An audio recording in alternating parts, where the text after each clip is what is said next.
Hey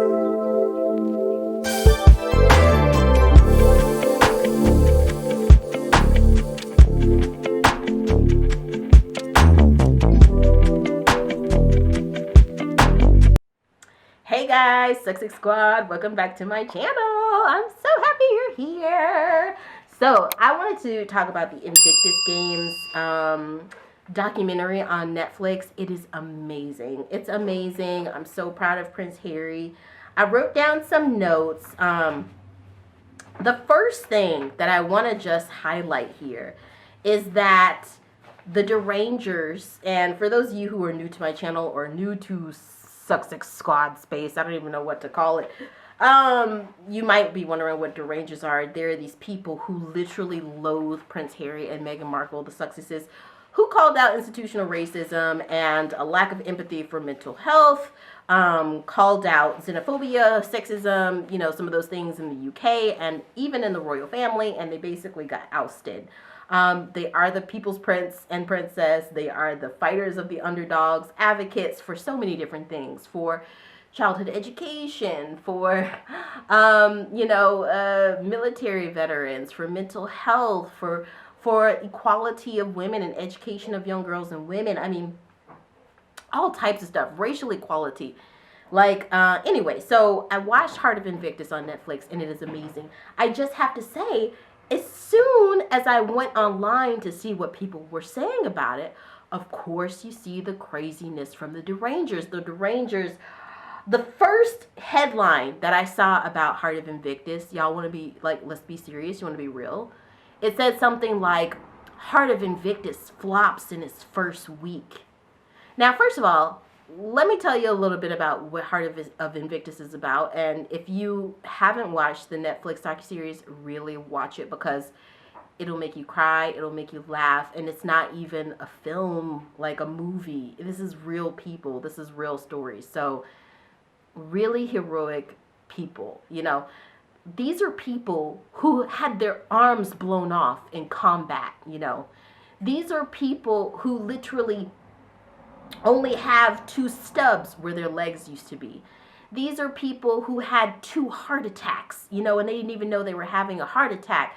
These are people who, you know, when people say they gave their lives to defend their country, this is quite literally that, okay? Quite literally. Now, these are people who suffer from mental health issues. They suffer from PTSD. I remember my uncle who passed away, who was in Vietnam, lived his whole life as a lush, you know, just drowning himself in alcohol, because, I mean, the things that he had to do to even children, you know, just haunted him for the rest of his life. So to think about the things that military veterans have gone through and what they have to go through, and the heartache, the wounds that so many of them live with, you know, thinking about that luggage, that baggage that they have to carry. Heart of Invictus is basically an Olympic type games for military veterans who were injured in war, right? It would take, you would think, thinking about that, it would take an extreme amount of mental and physical exertion and strength to do that. Like, even for just like a normal like athlete or competitor, that would be a challenge. But with the added challenge of PTSD, of stress, of all the things that you've been through, of all that baggage, what on earth would make the first thing that you react to this, because your visceral hate for Prince Harry and his Black American wife is so high, to say, Heart of Invictus was a total flop, you know? What heartless person would sit here and see people who literally are struggling just to walk, struggling just to get out of the bed every day, waking up not knowing where they are, reliving war, and they go on and they do this amazing thing, and Prince Harry is a patron for that. Who lets their jealousy and hate get so much in the way that they have to deter that, you know, deter that image? That should be the only image. But anyway, we're going to cover this in 3 parts. This is the first part. In this first part, let's talk about episode 1 and episode 2. So this is not about Prince Harry. This is so much bigger. It highlights to the point of this side of military life and veterans that we don't see. You know, the firm and the other senior royals still see Prince Harry as this sort of, you know, noodly kind of kid, the spare, and, you know, but he had a whole career in military. He devoted his life to that. He's someone who went to that where he had wounds that he was carrying for that. Think about the trauma of Diana's death. Think about the trauma of having a father who's the king of an entire dang on nation, who clearly probably doesn't have much time to even spend with him physically, let alone be there emotionally. Think about the trauma of that and overcoming that to say, I want to do something that helps not only my country, but that I can be there for my comrades, that I can grow individually as a person, like have this self-growth, because that is a self-growth path. But beyond that, he's become a patron of mental health, of mental fitness, as he calls. And that is bigger. That is bigger than just the military or representing your country or whatever it is. And the people who, for those who don't know, the people who compete in the Invictus Games, they're from all different types of countries, just like the Olympics. You know, they're from Ukraine, they're from the US, they're from the UK, they're from Denmark, they're from France, you know, etc. This is about mental health. This is about being well, you know, and there is that persona, that old persona of just some archaic thought or tradition or, you know, doctrine that just says, let's not talk about mental health. Let's not talk about, you know, those people who are disabled. Let's just ignore it. We need to come up out of that. So people resent the good guys. I wrote down in my notes, people resent the good guys. People have a stigma of trying to be well after you've been wounded. Sports heal. You know, my dad was a big advocate for sports. I went much more towards art. My siblings went much more towards sports, but I have an appreciation for what my dad tried to cultivate because it's true, you know, moving your body in the way that God has blessed us to be able to move these bodies is healing. So I also wrote down that Prince Harry is officially the big papa. I know, like, healing sports can be, but he's like, okay, this is what he said. He said, I know how healing sports can be, but sometimes I worry about them. This is what he said in episode 1. And it just shows that Prince, he's a wonderful mentor. You see, it's highlighted in this series how wonderful of a mentor Prince Harry actually is. You get a small glimpse of Meghan looking stunning in her red dress when she showed up at the 2022 Invictus Games, I believe it was. They are supporting the underdogs everywhere, like I said. And the fact that it's, you know, that flop thing, that's a brutal miss.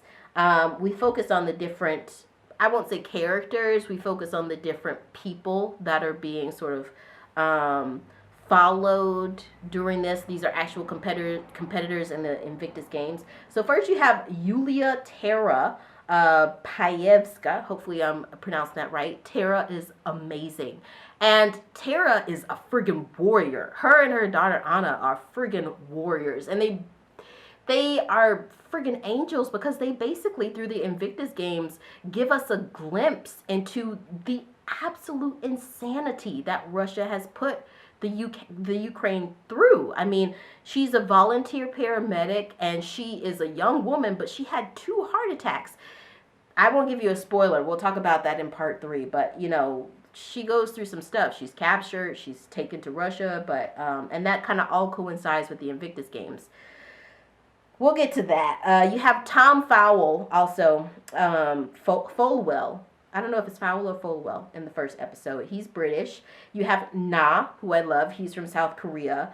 And you have Gabriel Gabe, who's from Florida. Gabriel, I mean, I would argue that Na and Gabe are really the ones where you can see their injuries very, very clearly, because Gabe is missing an entire arm. Na is missing both of his forearms.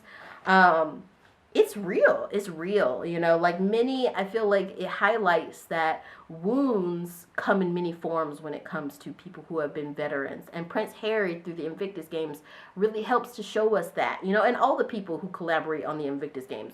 Prince Harry is just a patron, but you can see through this all of the committed voices helping to just put this out there because it's an important cause and supporting people. It has a bigger metaphor for the larger world. Like Prince Harry said in that last episode, the Invictus Games can almost be seen as a metaphor for like the larger world.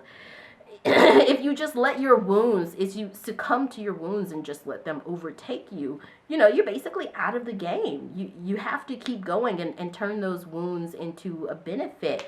And seeing Gabe, seeing Na, seeing Tara, who is the guy from Tom, seeing Tom, you can see that those wounds can be physical, they can be mental, it can be a combination of the both.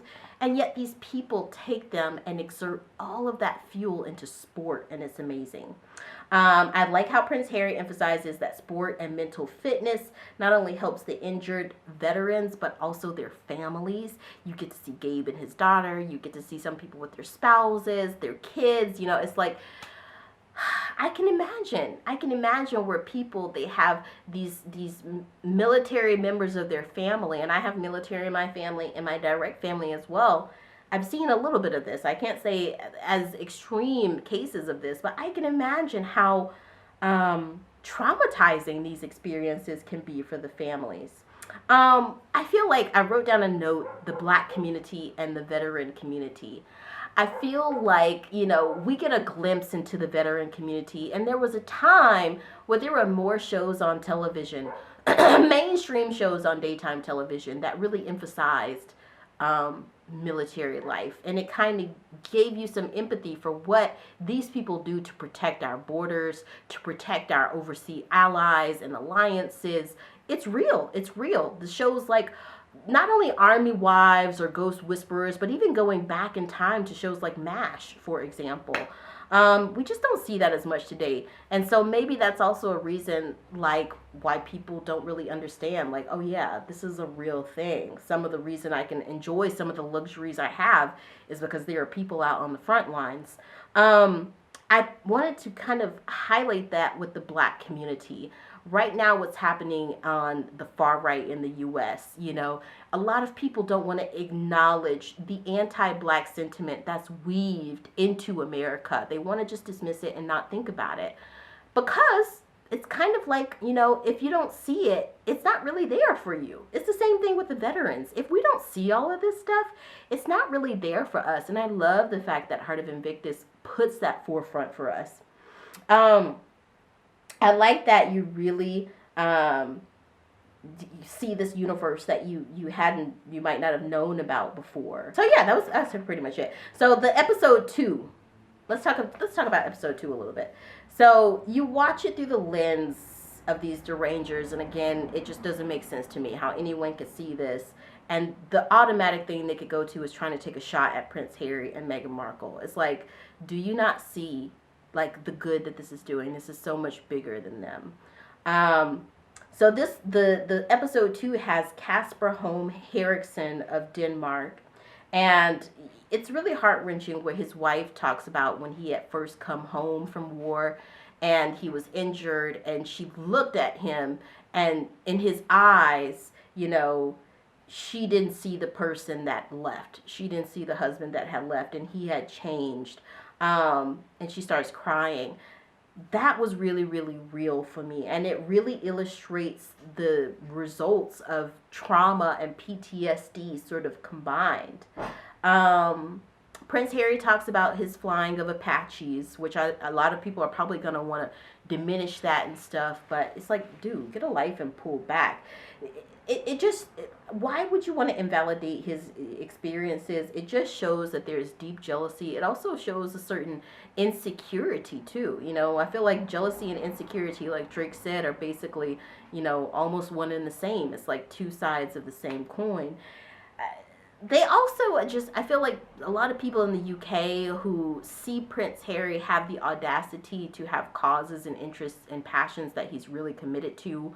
While I think the other sitting royals try to exist in that, they try to stay in that dignified silence space. They kind of see it as like, how dare the spare go and think that he's above it all. But, you know, if you really look at this with eyes of empathy and emotional intelligence, this is not about being above it all. That is the exact opposite. Prince Harry talks about this selection of the games is like way past the point where it's just whoever gets in. No, this is about the people who really need it the most. And when he says need it the most, it's like that's where you really realize these are people who are battling demons. I mean, these are people who probably can't sleep at night. These are people who are probably waking up in night sweats, who are maybe abusing substances. We view some people throughout the thing who are abusing substances. And by the time that I post this, I think the Invictus Games would have started. But you guys can also watch it, because I think that what's being tracked on Netflix is the 2022 Invictus Games. It was really smart for them to post it at around the same times of the 2023 Invictus Games, because it gets you pumped about it. You can actually follow the 2023 Invictus Games. Today, I'm filming this on the 8th of September, so it starts on the 9th. So I think it starts basically every day. It goes through the 14th, and it starts every day at like 9 a.m. So you can go and live stream it. It's going to be on YouTube, and I'm really excited about it. So the selection of the games is who needs it the most. Those words, it really, really makes me think of affirmative action.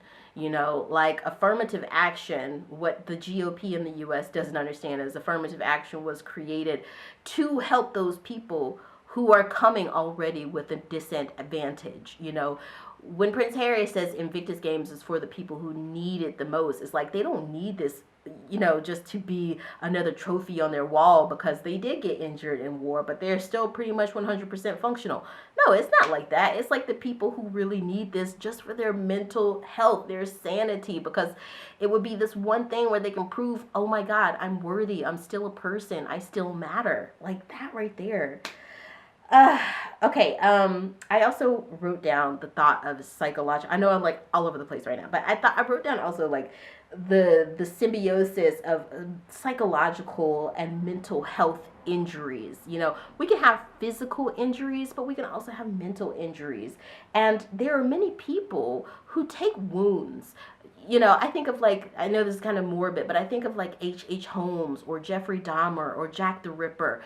And, you know, those are people who took wounds, whether those wounds were childhood abuse or trauma or sexual abuse or war or whatever it was, and they turned it into something horrendous. They went on to be, you know, terrible people committing atrocious acts of violence and degradation. The people who take those wounds and they go on to do stuff like this, it's like, I got nothing but love for you, mad love for you, bro. Seeing these flashbacks of Tara in Ukraine is like insane. I mean, when you look at the reality of it, because they're following one Invictus competitor who basically is Ukrainian, and she is a paramedic in the Ukraine, and this is happening. It starts filming like a few months before the war in Ukraine really starts, but of course there's got to be some knowledge that this is coming down the pipe, and she's already a veteran who's injured, and so it's following her. We're getting a glimpse into that, and when you see the reality of it, you see like you have a veteran here who went through something incredible, you know, and I don't mean incredible like great, but like the weight of it, incredible. And they're preparing for the Invictus Games. They're being a paramedic in the Ukraine. And then you see it leading up to the war in Ukraine. When you look at that reality of it, and Prince Harry is the patron of the Invictus Games, those friggin' stupid rumors and articles that were like, oh, we think that Prince Harry is going to try and stupidly interview Vladimir Putin. Do you guys remember those rumors? It's like, when you look at the reality, you can kind of like reverse engineer the stupid gossip that got you to that point. Have you guys ever had that moment in your life where a stupid rumor got started, and when you finally see the truth and the reality of the situation, you like reverse engineer to how the rumor got started, and you're like, Anyway, yeah, I think it shows the reality of what people are dealing with. You know, suicide, suicidal attempts, overdose. Um, the Christian thing is not to cover things like this up. It's to help people. You know, give them a role, give them a job to do, make them feel wanted, make them feel worthy. I like also that we see these elements of parenthood in here. Like, I think that you have the idea that somebody gets their arms blown off, that maybe they don't have kids. Or there's even this one point where the South Korean guy, is telling like a lot of people who are disabled in South Korea, they never leave their homes because they just are expected to live the life of like a shut-in. And you don't even think about the fact that like some of these people are parents. And looking at the Invictus Games, looking at the documentary, a lot of them are great parents. I love that so many of them have the mentality of like, I'm going to do this for my child. I'm going to show them that they shouldn't be ashamed of me. I love that. Like I said, I love the coordination with the war in Ukraine. It really gives us a glimpse into it. And it makes it real for us. The fact that, you know, the Republicans in the U.S. and plenty of people are like, why are we funding this stupid war? It's like, Jesus, have a heart. Have a heart. These are real people who are being affected by this. Yeah.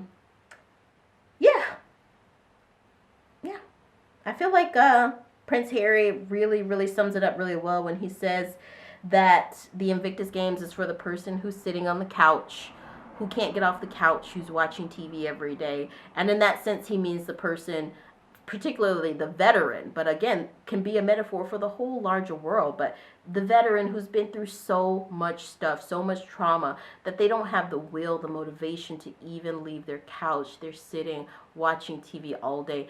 That's what the Invictus Games is for, to say, use your body, use that physical exertion, that fuel. Go out and compete and do what your body was made to do. I freaking love it, guys. I love it. It just highlights that Prince Harry and Meghan Markle are not the evil people. Again, in this topsy-turvy world that social media has created, the good guys become the bad guys and the bad guys become the good guys. But I'm really looking forward to discussing this with you guys more. This was just the first part. We talked about episode 1 and episode 2. We will come back in the next part to talk about episode 3 and episode 4.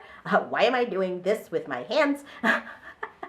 And then in the last part, finally, we'll talk about episode 5. So we will also be coming back and talking about the actual Invictus Games of 2023 as well. So stay tuned, Sussex Squad.